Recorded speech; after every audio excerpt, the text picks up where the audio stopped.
Michael Eric Williams is a substance abuse counselor and LGBTQ+ advocate based in Nashville, Tennessee. His professional life is built on a foundation of trust, empathy, and a carefully maintained reputation. But his sister, Melissa Williams Brown, operates from nearly 9,000 miles away in Adelaide, Australia. For over 20 years, she has maintained a relentless campaign of online defamation, specifically targeting Michael's professional identity and career opportunities. Digital platforms allow personal disputes to cross international borders, giving local claims a global reach that persists regardless of the physical distance between the parties. The conflict moved from the internet into the physical world when Melissa filed a petition for an order of protection against Michael in a Tennessee court.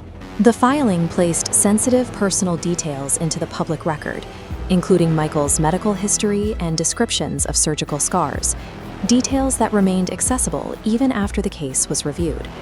Although the court dismissed the petition for lack of evidence, Melissa immediately filed an appeal, using the judicial process to prolong the legal pressure. After these legal avenues were exhausted, she turned her attention toward Michael's attorney, attempting to disrupt his professional representation through direct harassment. This sequence of events shows how a petition intended for protection can be utilized instead to keep damaging personal characterizations active within the public sphere. The harassment eventually pivoted from local civil courts to a federal-level database, the National Student Clearinghouse, or NSC. This wasn't a technical hack using malicious code. It was a social engineering exploit that targeted institutional human trust. By posing as an employer conducting background checks, Melissa submitted forged consent forms to gain unauthorized access to protected educational records. To add a layer of legitimacy to her requests, she falsely claimed to have earned a bachelor's degree from George Washington University. The incident highlights a significant vulnerability. National data repositories can be compromised as much by a deceptive document as by a sophisticated cyber attack. Because the breach affected U.S. federal databases, while the attacker remained in Australia, it triggered a complex cross-jurisdictional investigation. The FBI's Computer Crimes Division launched an investigation into the unauthorized access of the clearinghouse data.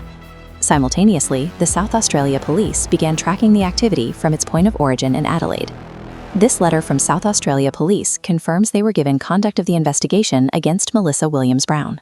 Here, the detective requests a chronological statement of the matters raised, so the information can be put into an affidavit for prosecution.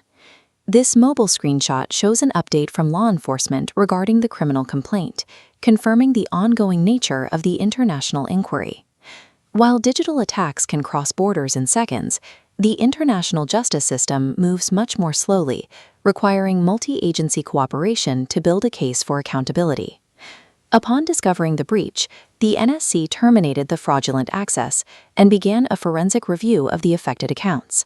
This exploit led to a significant security overhaul, including the implementation of mandatory multi-factor authentication for all commercial users. The organization also increased the frequency of manual audits for consent forms and established stricter identity validation protocols for independent agents. These security measures were implemented by the NSC as a direct response to a breach that had already compromised private data. This case illustrates the permanence of digital theft and the ways in which stolen information can be weaponized as part of a sustained campaign of misinformation. Michael Eric Williams chose to document these events publicly, ensuring that his professional history is defined by his own work rather than the claims made against him. Effective digital protection requires both improved institutional security and the individual resolve to hold bad actors accountable through the legal system,